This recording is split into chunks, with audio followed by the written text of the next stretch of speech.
Buenas tardes, junto a mis compañeras Javiera Ormazábal y Teresa Reyes, presentamos nuestra nueva teoría del habitar como habitar colectivo, habitar resiliente, recuperando calidad de vida.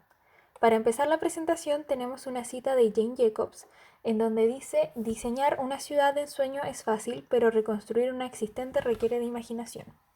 Primero comenzaremos analizando la evolución de las ciudades y viviendas. Las primeras viviendas reconocen el contexto inmediato y el medio natural en el que se emplazan. Posteriormente, estas se expanden y comienza la vida en colectividad. Luego, con la incorporación del automóvil a la vida cotidiana y con esto la urbanización, se desplaza al peatón del espacio público y la vida misma se individualiza. Y esta individualización de la vida se ve reflejada en el espacio de la ciudad, lo cual está graficado en estas tres viñetas, en donde se observa primero una pérdida de la escala humana, segundo el excesivo uso del automóvil, lo que conlleva lo que dije anteriormente, que es el desplazar al peatón del espacio público. Y como tercer punto, el transformar el espacio público en un producto de consumo y transable. Esta individualización también se ve reflejada en la vivienda, ya que no existe una vida en colectivo ni una relación con el territorio, por lo que la vida misma se encapsula encerrándose en la vivienda. Y ello también se visualiza en el territorio a través de la ciudad hecha para el automóvil, con barrios dispersos y extensos en donde la mancha urbana se extiende en el territorio y se genera esta idea de la ciudad difusa y dispersa. Como segunda parte, analizamos las transformaciones que presentan las viviendas en el contexto de la pandemia. Por una parte, se genera debido al confinamiento la valorización del estar afuera. Como se puede ver en la imagen, para las personas que tienen departamento y terraza, el balcón pasa a ser un medio para salir del confinamiento, por lo que la bodega, que estaba en un principio probablemente ordenada, está ahora llena de cosas para dejar libre el espacio del balcón y poder disfrutar en la vista del estar afuera. Pero por otra parte, ¿qué sucede cuando la vivienda no se encuentra preparada en metros cuadrados y espacios programáticos en un contexto de confinamiento? Como dice la primera cita, ¿qué pasa cuando hay más de 3 grupos familiares, por ejemplo, viviendo bajo un mismo techo? Y como en la segunda cita del profesor Tapia, aludiendo a la vivienda social, diciendo que ésta no se encuentra diseñada para responder de buena manera a un enclaustramiento positivo para la salud mental. Por ello, la pandemia nos hace reflexionar la necesidad en la vivienda de estar preparada tanto con equipamientos como con una flexibilidad adecuada para contextos en cambio. Como puede mostrar la ilustración de arriba, como una vivienda pasa completamente a cambiar su programa después del COVID. Por ejemplo, una habitación pasa a ser donde la persona enferma se separa del resto de la familia, como también un living pasa a ser un gimnasio, una oficina y también una sala de clases. Esta reflexión que hace el profesor Insulza dice que tanto la ciudad como la vivienda debe estar preparada por condiciones mínimas de equipamiento, dado que este va a ser el espacio habitual en donde nosotros nos vamos a desarrollar nuestra vida diaria. A modo de resolver los problemas antes mencionados, destacamos los actuales ideales del habitar. De acuerdo con el postulado de Yangel, debemos diseñar los espacios iniciando por la vida y el usuario, posteriormente los espacios que ellos habitan y luego los edificios, ya que en el sentido inverso no funciona porque no se tiene una comprensión de cómo habita el usuario. Sumado a la visión anterior se encuentra el arquitecto V.V. Docci, quien plantea lo siguiente: toda casa tiene su propia identidad y luce diferente y debería ser cómoda para vivir en ella y responder al clima local y su contexto. Por lo tanto, es esencial que cada parte de la casa, desde el primer piso hasta el techo, sea usado por múltiples actividades. Y así la casa se vuelve parte del barrio, cuando diferentes actividades pueden existir en el exterior y así uno puede interactuar con sus vecinos y crear comunidad. Y así también encontrar todas las comodidades y servicios justo afuera de sus casas. Y es que él nos plantea una visión un poco más detallada del habitar, en el sentido de apropiarse de ese espacio en el que uno está viviendo. De esta forma se genera una identidad no solo a nivel como personal, sino que da paso a la idea de comunidad y cómo esto nos puede beneficiar a futuro. A partir de estos ideales analizados, se encuentran principios para generar un nuevo hábitat en la actualidad. Como referente de proyectos tenemos la ciudad de los 15 minutos, en Francia, donde el concepto propone que la persona debería acceder a todos los lugares y equipamientos de necesidad básica caminando o en bicicleta solo durante un cuarto de hora.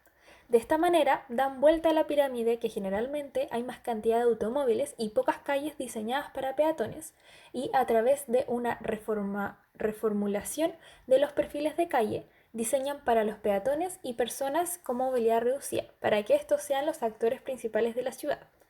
En París ya se empezó a implementar este año el proyecto donde Anne Hidalgo, alcaldesa de París, erradica el auto e implementa esta idea.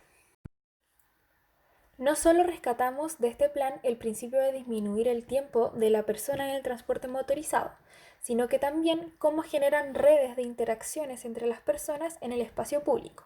Como se puede ver en la imagen, desde un concepto del proyecto se van a empezar a cuestionar qué acciones suceden en una ciudad, como lo es estudiar, trabajar, hacer deporte, disfrutar cultura, de las cuales estas acciones, donde converge gente, son materializadas gracias a la dotación de equipamientos en un radio de 15 minutos. Otro referente son los 10 principios de One Planet Living de la Oficina de Arquitectura BioRegional, en donde presentan estos principios para poder generar proyectos sustentables. Quisimos, a partir de un ejemplo de renovación de perfiles de calle en París, qué principios de BioRegional identificamos y además cuáles incorporar en las edificaciones para potenciar esta ciudad de los 15 minutos. Por ejemplo, en los edificios se podrían incorporar los principios de cero carbono, materiales sustentables en la construcción y agua sustentable, como también se podrían generar estrategias de diseño en los espacios comunes para poder tener los principios de comida sustentable, como puede ser un huerto común en las terrazas, y también cultura y comunidad. Dentro del perfil propuesto se puede identificar cómo en el arbolado urbano se potencia el principio de biodiversidad, cómo se hace un trabajo para el transporte sustentable y también cómo en la primera planta de las edificaciones se potencia la equidad y economía local. En base a lo dicho anteriormente, ideamos la teoría de un hábitat resiliente para el año 2022. Sintetizamos lo anterior y elaboramos un mapa conceptual en donde destacamos que mediante la expansión urbana se genera lo que se conoce como ciudad difusa y dispersa, lo que deriva de entenderla como un objeto de consumo y mercantilizable, y además un excesivo uso del automóvil, lo que conlleva un desplazamiento del peatón.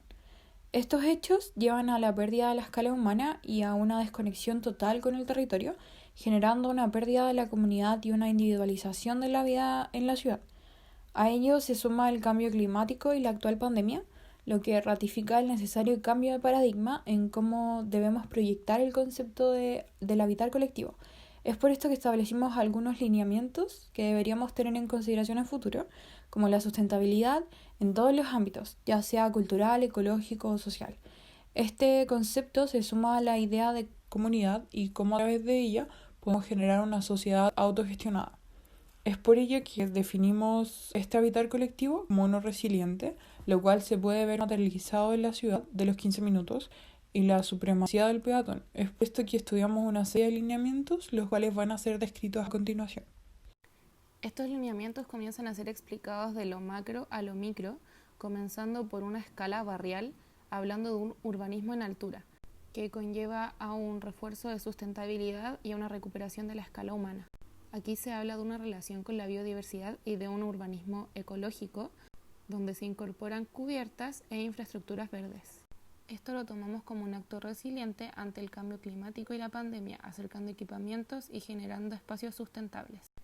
Ahora nos acercamos un poco más a la escala de manzana, donde instauramos la idea de macromanzanas, las cuales vendrían siendo la célula de la escala barrial anteriormente mencionada.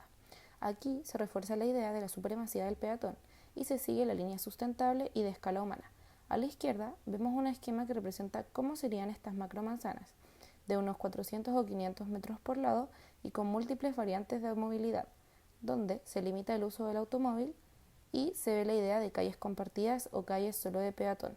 A la derecha vemos el ejemplo de calle compartida explicándose un poco mejor, donde se ve que hay límites de velocidad y mobiliarios varios para el esparcimiento. Estas ideas van de la mano con las precauciones que se deben tomar en pandemia, como el distanciamiento social. Aquí vemos graficado lo anterior en un esquema un poco más realista, donde se ve un área central y las vías con distintas funciones. Y citamos al ingeniero ambiental Salvador Rueda, que habla de ver la ciudad como un ecosistema y explica que en estas macromanzanas solo la periferia es para el automóvil y el interior para la recreación. Entonces, en estas células también proponemos una idea de núcleos múltiples, donde hay una diversificación de funciones y actividades que van en pos de recuperar a las comunidades de forma sostenible en el tiempo.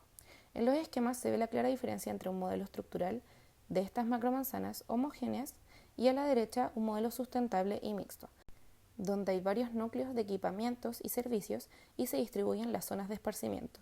Todo aquello también son actos resilientes y funcionan en contexto de pandemia, limitando los desplazamientos de las personas a menos de 15 minutos para suplir sus necesidades. Y finalmente estos lineamientos los llevamos a una escala menor, donde llegamos a la célula del edificio. De aquí sacamos la idea de la integración del espacio público en edificaciones, lo que fortalece a las comunidades y a la autogestión, da una recuperación de esta colectividad y todo también como un acto sustentable. Aquí en los esquemas se ve un proceso de recuperación de un edificio en México, el cual es un centro activo que hibrida funciones y actividades con un diseño bioclimático. A raíz de esto, citamos a la arquitecta Beatriz Villanueva, que dice que se deben proyectar ciudades con barrios y edificios híbridos, centrado en las relaciones sociales, entre otras cosas. Aquí vemos un par de ejemplos más. El primero, un edificio que integra huertos urbanos y tiene un uso mixto en la primera planta, que queda en Estados Unidos, y el segundo, un edificio con cubiertas ajardinadas que integra varias funciones de esparcimiento, huertos urbanos y programas recreativos e investigativos, y un último esquema donde se ve toda esta relación social y la autogestión de una comunidad. Estos lineamientos presentados reflejan nuestra utopía del habitar del futuro, entonces llevándolo a una escala más cercana a nosotras, lo llevamos a un polígono en Estación Central, donde su límite son los 15 minutos peatonales. Hicimos esta utopía con edificios donde no se pierde la escala de barrio, la multiplicidad de funciones y equipamientos y cómo este se integraría al espacio público. Muchas gracias por su atención.